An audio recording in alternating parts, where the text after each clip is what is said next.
I want to welcome everyone here tonight, and we're going to be talking about Jehoshaphat and his reign. And so let's begin with the blessing. Baruch atah Adonai Eloheinu melech haolam, asher kiddushanu b'mitzvotav v'tzivanu la'asok b'divrei Torah. Blessed are you, Lord our God, King of the universe, who sanctifies us with his commandments and commands us to engross ourselves in words of Torah. All right, there we go. And hopefully, as people are joining in here, I'll look over there in the waiting room, and you won't be waiting in the waiting room very long. Okay, now tonight, like I said, we are looking at Jehoshaphat. We're right here at the very last chapter in the book of First Kings, and right at the very end of the last chapter of the book of First Kings. So it's just the last few verses there. So then we're going to be in Second Chronicles 17 to 20 tonight. And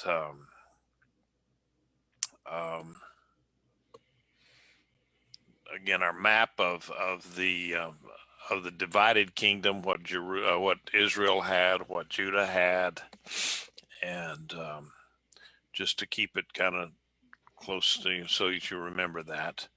And then here's another map that I got that I thought was kind of interesting, showing pretty much the same thing, but it does show a little bit more about where Moab is, and Ammon and Aram and Edom and so forth. And then later on in this lesson tonight, we'll be looking at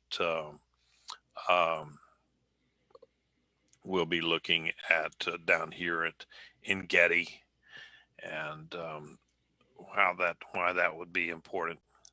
In our, each week I try to come up with something that would be kind of interesting. Here's our time set, with the divided kingdom. We're going to be talking about just Jehoshaphat tonight, and a little bit about Ahaziah, however you say that. I don't know how you say that actually, but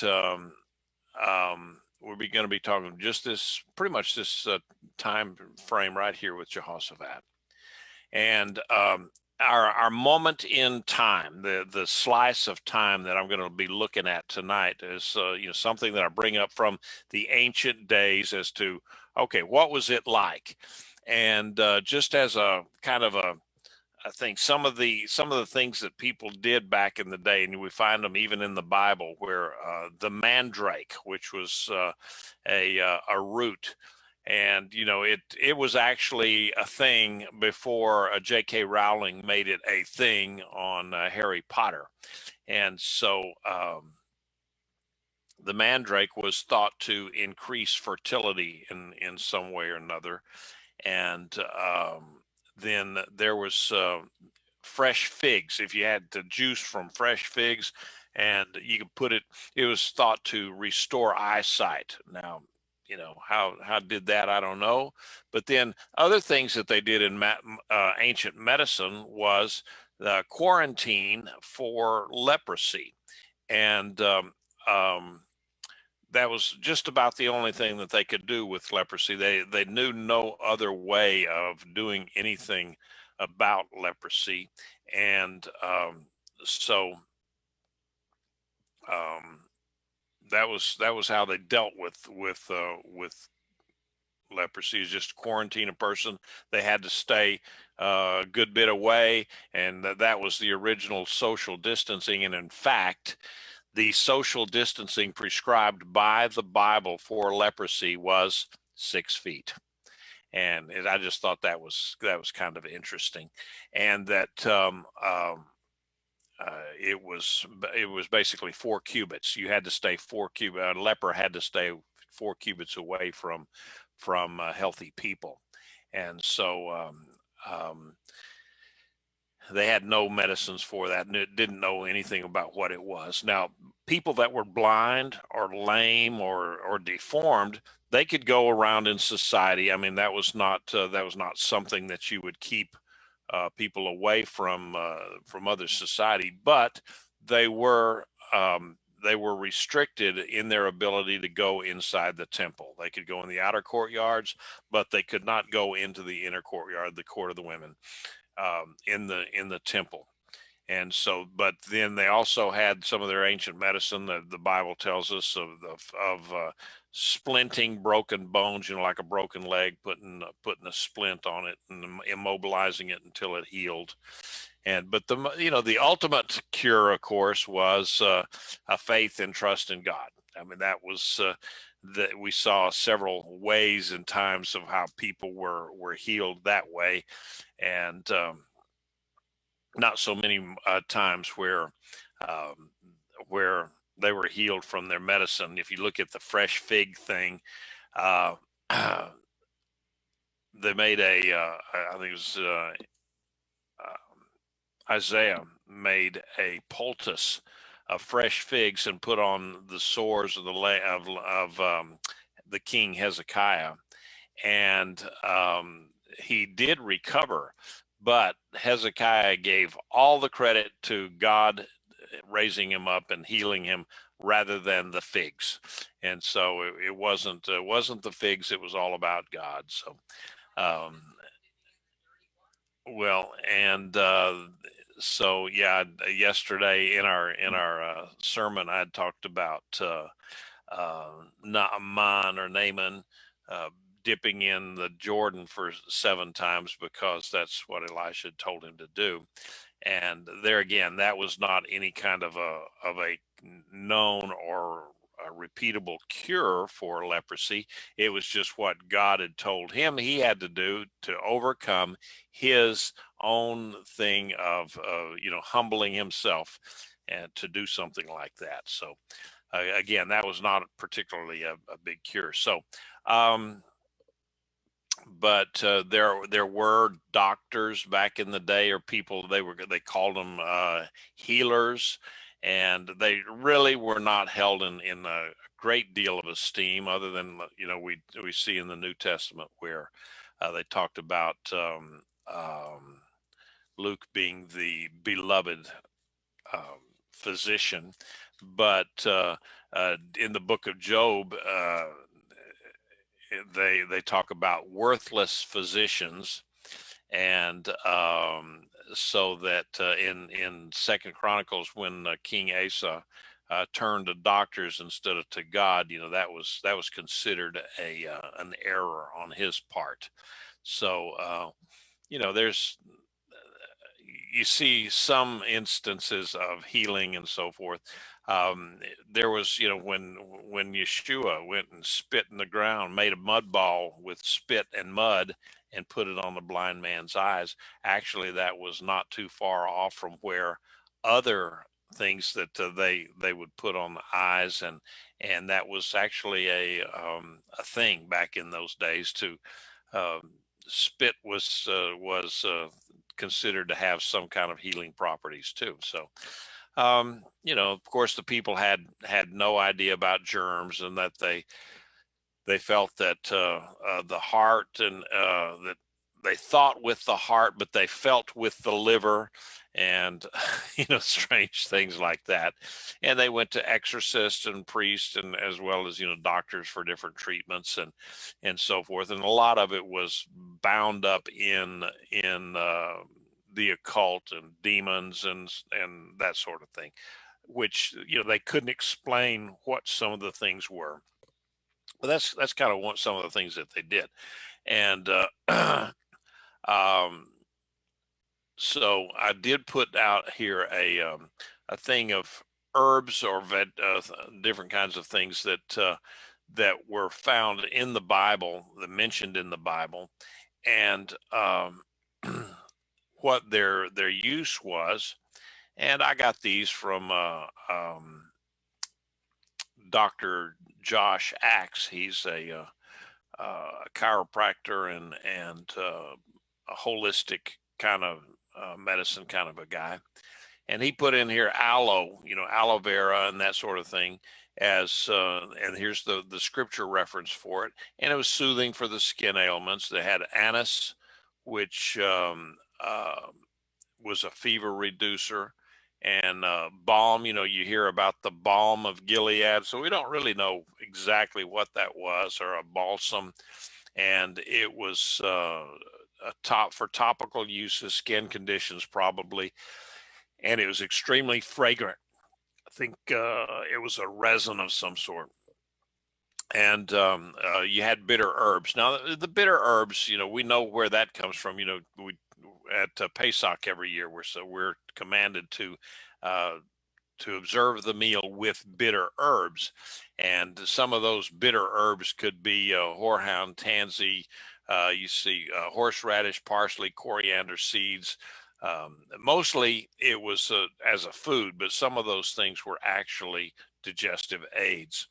And you had cassia oil, and it was an aromatic, and they used that for hair coloring and conditioning. And so you had cinnamon, and that was used as an antifungal. It reduces gas on the stomach, and it kind of settles your stomach down. And put with sugar and put it on toast. It makes great cinnamon toast. Cumin, used as a flavoring, and it's used today actually for as some relief for diabetics. Frankincense, everybody knows about frankincense. It was an anti-inflammatory agent. It's an analgesic. It's an antidepressant, and it was used as a sedative. Garlic, that it boosts the immune system. Now, these are all things that are found in the Bible, and you see by the references there. And it helps with heart disease. Now, these are things that we know today, but these people were using it. How did they know some of the things that they did, other than maybe it was just God prompting people to do this? And garlic, it had it's known to have helpful effects on hypertension, your high blood pressure, and high cholesterol. And it's even been said that garlic will keep away vampires. I don't know. Now, hyssop, that's kind of a minty thing, and it's used as an expectorant and improves respiratory related problems. So, like asthma and coughs and bronchitis. And myrrh. Myrrh is myrrh is a natural remedy from I got it from the website that they said they used myrrh from just about any and every kind of human condition, from earaches to hemorrhoids. So A to Z, myrrh was your catch-all stuff, and so anyway, I just thought that was kind of interesting, some of the different things in the Bible. Now, did we get across? No, I didn't. Okay, where did I missed it? I don't know what happened here. But I did have a picture of a knife, a flint knife. And as far as what they used for surgery and circumcisions and so forth, because why would you use a flint knife instead of a bronze knife? Well, because a flint knife was much, much sharper, and for the most part, it was much cleaner than would be a bronze knife that they couldn't get as sharp, and it would harbor more bacteria and so forth than would the flint. And so, in fact, the Bible does, when Joshua went into Canaan, right before they went into there, God told them to circumcise all of the people that had been born in the desert, in the wilderness, because there was a whole generation there that had not been circumcised. So they went ahead and circumcised all the males, and God told them to make yourselves flints, flint knives to do this with. That's the way to do it. And in fact, here they are now, they're still, squarely in the Bronze Age, so they would have bronze tools. And they weren't quite yet into the Iron Age, That was just emerging, another 100 years or so.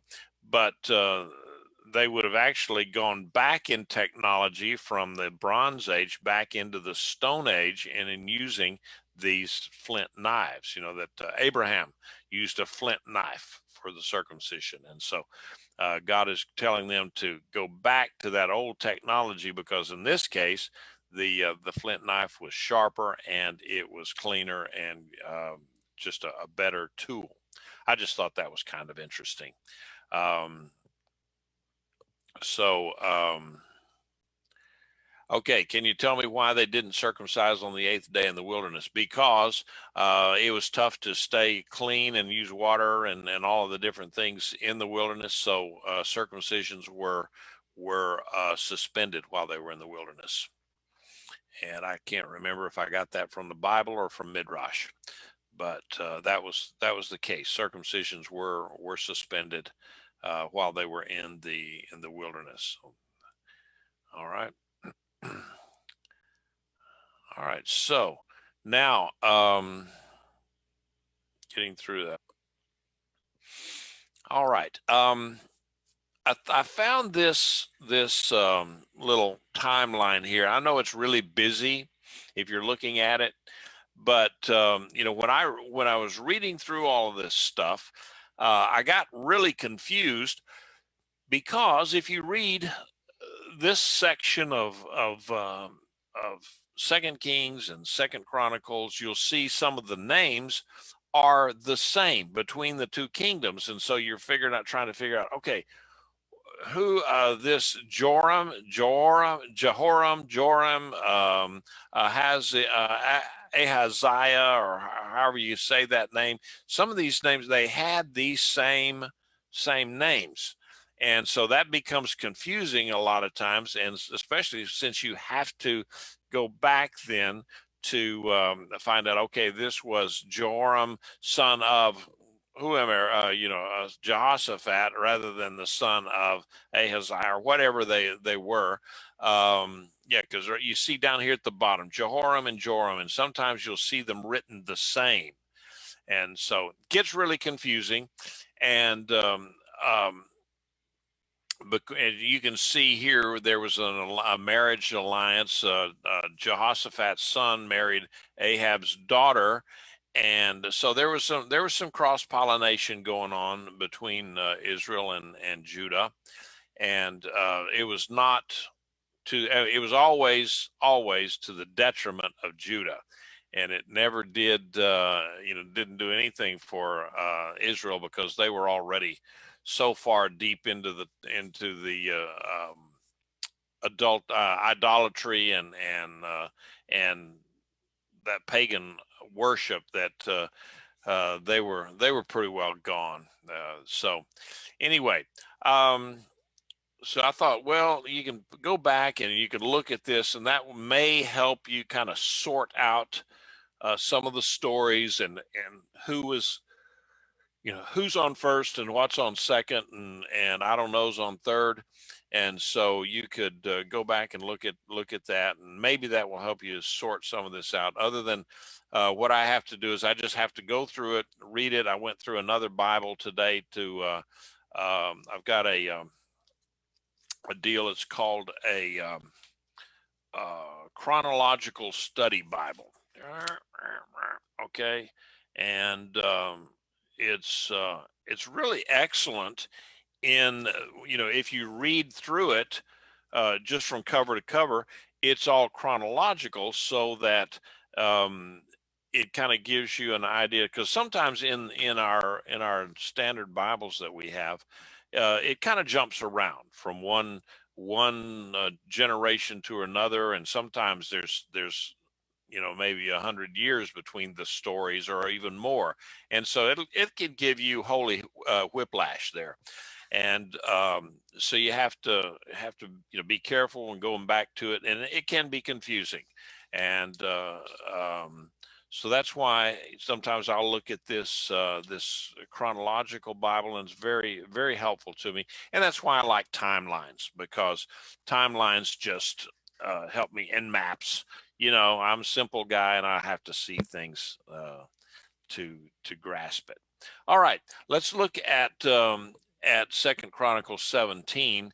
And Jehoshaphat, his son, became king in his place and took firm hold of his position against Israel. He stationed troops in all the fortified cities of Judah and set garrisons throughout the land of Judah and in the cities of Ephraim that his father Asa had captured. Adonai was with Jehoshaphat because he walked in the first ways of his father David.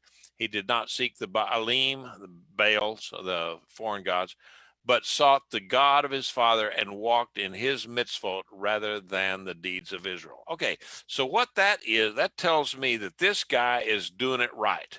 He was a godly king. He followed after his father Asa, so that he was doing everything that he was supposed, well, almost everything that he was supposed to do. He was this 25 years of Jehoshaphat's reign may be considered like one of the most prosperous periods in the history of the land, and and it was basically rooted in that piety of his father Asa, and he was very popular with the people. He was just that kind of a guy, and so he was able to devote a lot of his time and efforts to strengthening the absolute worship of God and the strict adherence to the teachings of the Torah. And he banished idolatry, and he personally supervised the education of his people and their knowledge of God. Now, he was a good administrator, and we'll talk about that in a minute. In Second Chronicles 17:7, it says, "Then in the third year of his reign, he sent his officials Ben-Hail, Obadiah, Zechariah, Netaniel, Micaiah to teach in the towns of Judah. With them were the Levites, Shemaiah, Nethaniah, Zebediah, Asahel, another hard word, Adonijah, Tobiah, and Tob Adoniah, and with them Elishama and Jehoram the Kohanim." Okay, now I'm glad I don't have to read that in synagogue on Saturday mornings, because those would be hard words and I would have to practice them. They taught throughout Judah, having with them a Torah scroll of Adonai. They went throughout all the towns of Judah and taught the people. So here they had reproduced a number of copies of the Torah. And so we know that because these guys went all throughout Judah, and maybe they didn't teach themselves. These were government officials that were charged with the idea of teaching the people. Now, Israel did not have a synagogue system at this time. The synagogue system in Israel did not exist until I say Israel and Judah, and not in either Israel, the northern kingdoms, or Judah, the southern ones. That system did not exist. That only existed, it came into existence after and as a result of the Babylonian exile, when the men of the great assembly, they had guys like in that group like Ezra, Nehemiah, Daniel, and so forth, that they got together and were just working on the idea of, okay, what can we do to keep our Jewishness and our religion, our culture, our people together in this exile, so that we don't get assimilated into the other country, because they had seen what had happened when the Assyrians came down and conquered the northern tribes. They carried a few people back, about 5 to 7% of the people were actually carried away. Everyone else stayed, but the Assyrians brought in a host of of immigrants in there, and to try to assimilate the people, mix up the blood pool, and also to introduce the foreign gods and religions and so forth. So they didn't have a whole lot of work to do up there in Israel and in the northern tribes, because Israel is already their religious beliefs and so forth were so far from what God had told them that there was really nothing that, or not a whole lot that the Assyrians had to do. But the people in the south, the people of Judah, they didn't want that to happen to them. So they got together and they came up with a way of that when they came back into the land, that they had a system where each town would have a center where they would have a synagogue, as it turned out later on, but it'd be a house of prayer, a house of teaching, and then they would have a Beit Din, which was a governmental type, or a governing body, which would judge the people in, if they had disputes. And it was basically a court system, and with the idea that they would be operating as a theocracy, and that the problems that they would have would be based on what does Torah say. And so that was the beginning of the synagogue system that we see sort of today. But before that, there were no centers of culture, or centers of religious study, or anything like that in Israel or Judah at the time. So that's why that this thing that Jehoshaphat did was far thinking. Actually, I mean, it was really advanced thinking on his part, and it would have been very beneficial to the people, and went a long way in keeping them in the practice of their worship of Adonai as it should have been. Okay, and so they sent out the priests and the Levites, people who were actually trained in the law, to do the teaching. And so it just cemented the idea that the Torah is the supreme law of the land, not these other pagan religions. All right, so let's see, any comments or questions so far? Okay, so then in the 18th chapter, now the 18th chapter, we pretty much went through that last week. Where Jehoshaphat, he had said he had wealth and honor and abundance, but he allied himself with Ahab by marriage. His son married Ahab's daughter. And remember, that daughter was the daughter of Jezebel, so you can imagine what she was like. Some years later, in fact, we'll talk about her in later lessons. Some years later, he went down to visit Ahab in Samaria. Ahab slaughtered many sheep and bulls, and you remember the story. They got together. Ahab said, "Hey, that treaty that we had with Ben-Hadad, that guy is not honoring the treaty, because he still has Ramoth-gilead, and he should have given that up." He said, "Would you come with me, and we'll go against him, and we'll get these cities back from him that are actually in the Israel's territory, the territory of Gad and Ephraim and so forth." So that's when Jehoshaphat said, "Yeah, we can do that." And so that was something that really he should not have done. He was not supposed to do that. And then when all of that was done, they had Micaiah, the true prophet, came, and he prophesied to Ahab that, yeah, you can go out there. You're going to be sort of victorious in a way, but you're going to die. And so they were only victorious in the point that, okay, they got the city back, but it wasn't an overwhelming victory. I mean, they didn't kill Ben-Hadad. They didn't get rid of his armies and everything. In fact, when they killed Ahab, then just said everybody went home, and that was the end of the battle. And so Israel just got to pick up their swords and spears and walked on home, and that was the end of the battle. And so when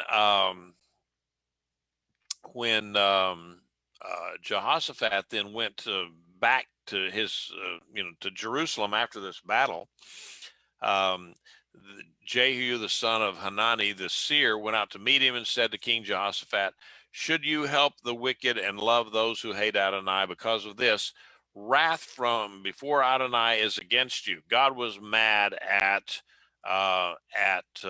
Jehoshaphat because he had allied himself with the evil uh, people, the evil regime of Ahab. Nevertheless, he says, "Good things are found in you, for you have removed the Asherah poles out of the land and have set your heart to seek God." So we see that, after Ahab is killed, Jehoshaphat goes home, and right, as soon as he's coming in the house, here comes God's prophet and said, "Okay, King, you have messed up. God is not happy with you, not at all, because you allied yourself with Ahab.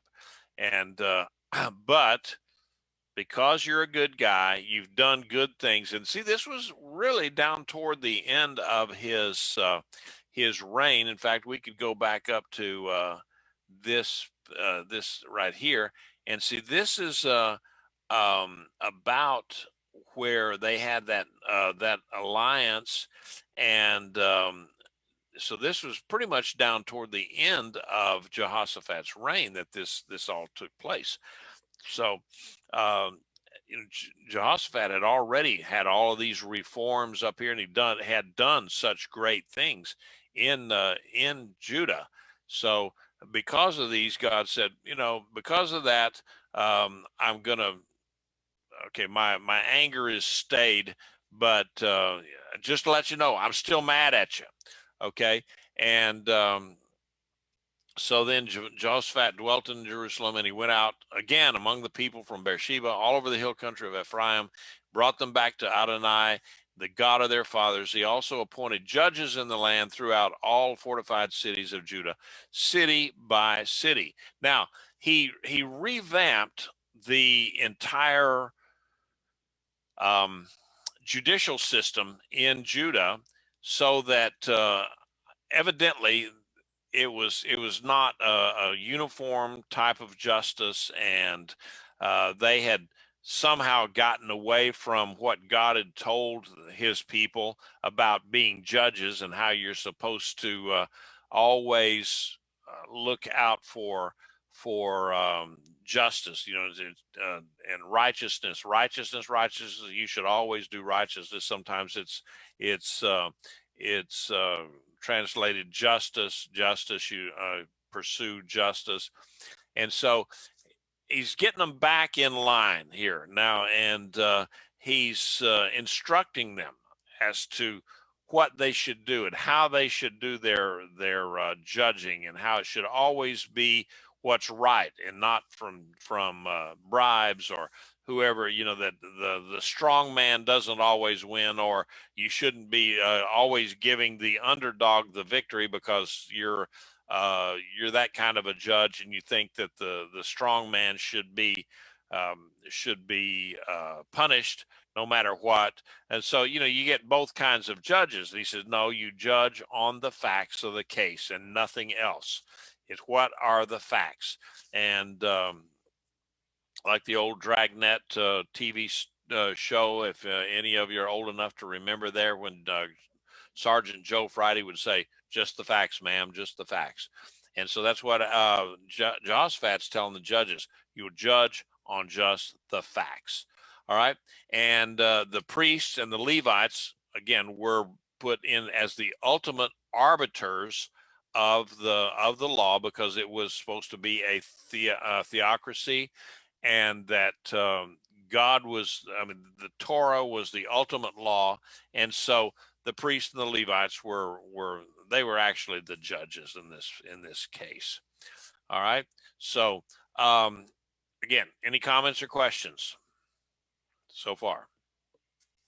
Now it happened after this that the Moabites, this is chapter 20, and the Ammonites together with the with other Ammonites came to make war against Jehoshaphat. Some came and reported Jehoshaphat saying, "A great multitude is coming against you from beyond the sea, and from Aram, and they already in Hazazon Tamar, which is another name for En-gedi." And Jehoshaphat then was afraid, so he resolved to seek Adonai, and he proclaimed a fast throughout all of Judah. Judah assembled to seek help from Adonai. Indeed, they came from all the cities of Judah to seek Adonai. All right, now here's a map.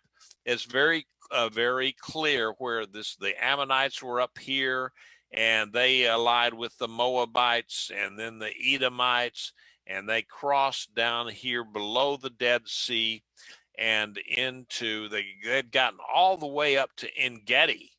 So En-gedi is it's a beautiful spring. It's the waters come into En-gedi and they fall down this great big waterfall. And today it's not so great because they take so much water out of the stream that goes into the river that goes in there.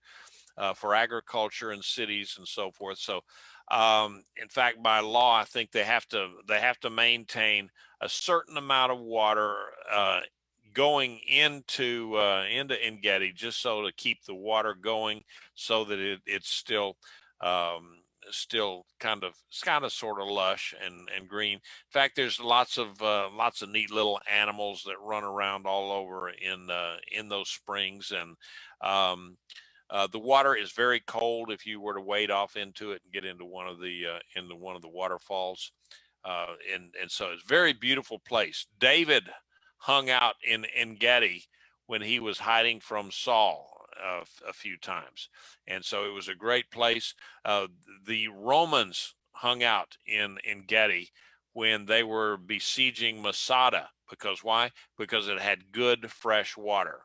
And so En-gedi is a very important place. So if they had already gotten to En-gedi, they had captured a very important resource for Judah.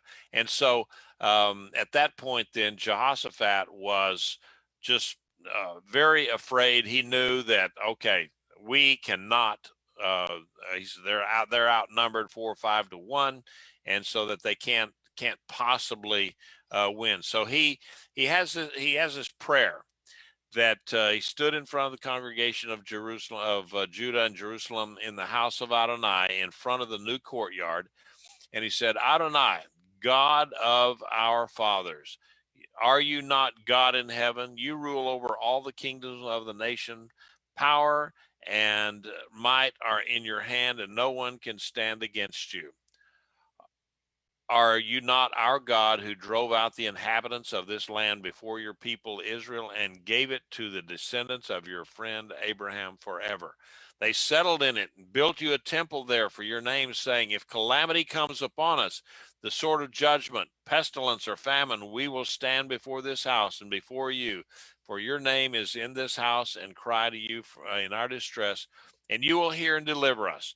Now, behold, the sons of Ammon and Moab and Mount Seir, whose land you did not allow Israel to invade when they were come in from the land of Egypt. Instead, they turned aside from them and did not destroy them. Now, behold, how they repay us by coming to drive us out of your presence that you gave us as an inheritance. Our God, will you not execute judgment on them? For we have no power to face this great multitude that is attacking us. We do not know what to do, but our eyes are on you." So what a powerful prayer, and what an humble thing this king, and that, here he is. That shows his true heart, Jehoshaphat's true heart, in that he said, okay, here's where we go. Here's where our strength lies. We can only go to God, because we don't have the strength to do this. I'm not going to be foolish enough to then to go get Ahab, or of course Ahab's dead at this point, but his son, to come down here and help us, because really nobody's going to help us. They're already at En-Gedi, so they couldn't even gather an army up in Israel to come down and help their brothers down in Judah, if they even would do it. We don't even know that. So what does he do? He does the thing that he did right. It did rightly, because he went to God, and that was his first thought, first thing that he did. He said, look, we have to go to the Lord. He declared a fast throughout the land.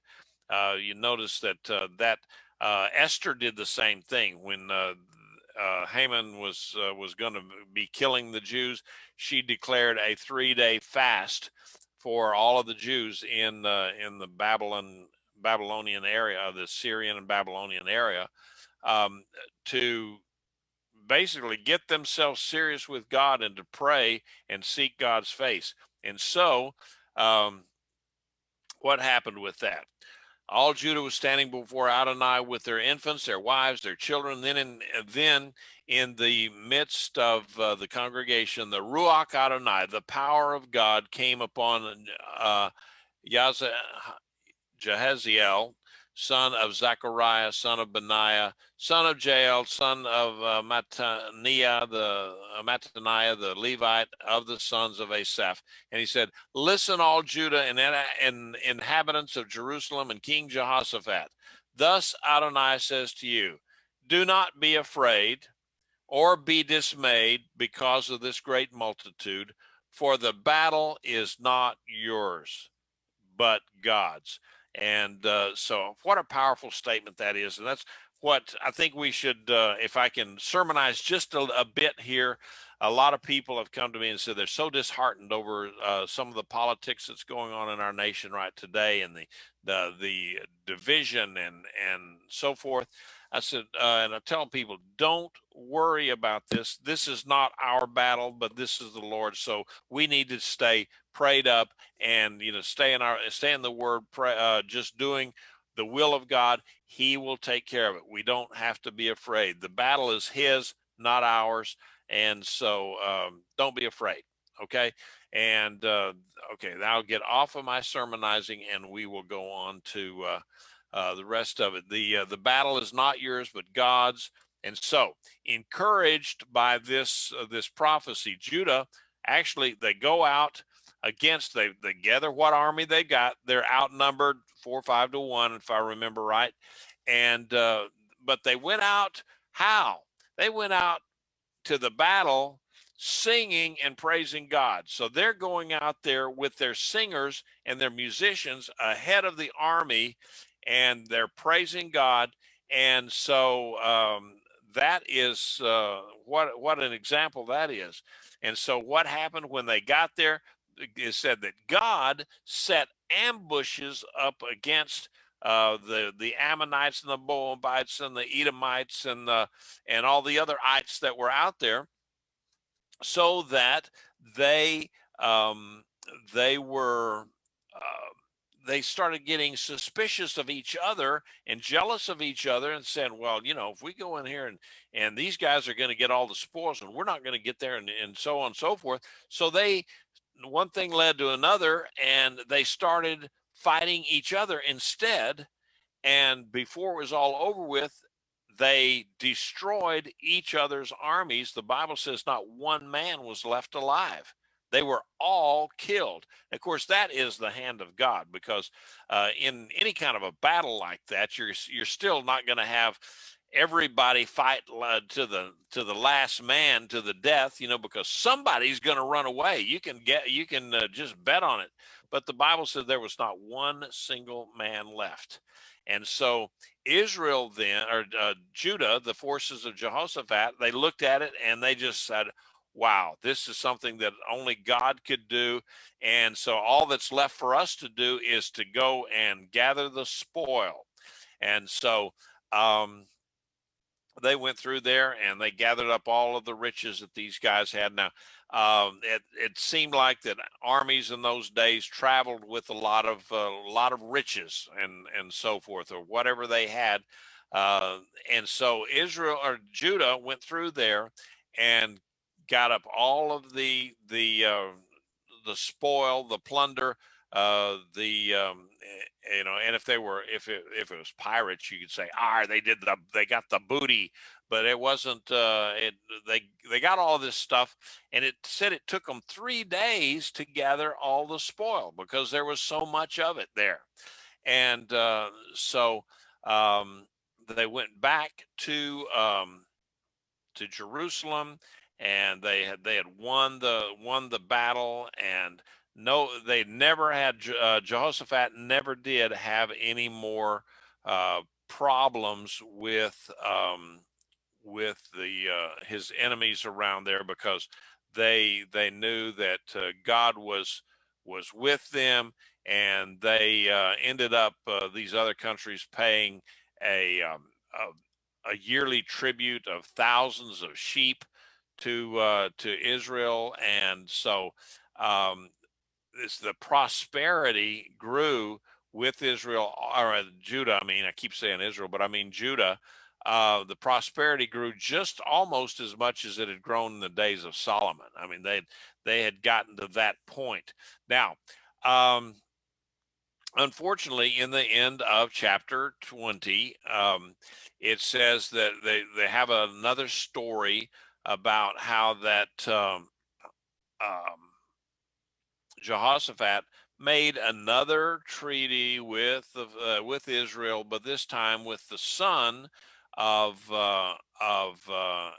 Ahab and Jezebel, and that was Ahaziah, and they established some friendly interest, and Ahaziah said, well, look, let's build a let's build a navy, and then we can, with these fleet of ships, then we can sail and make lots of money, and it's just going to be a great thing.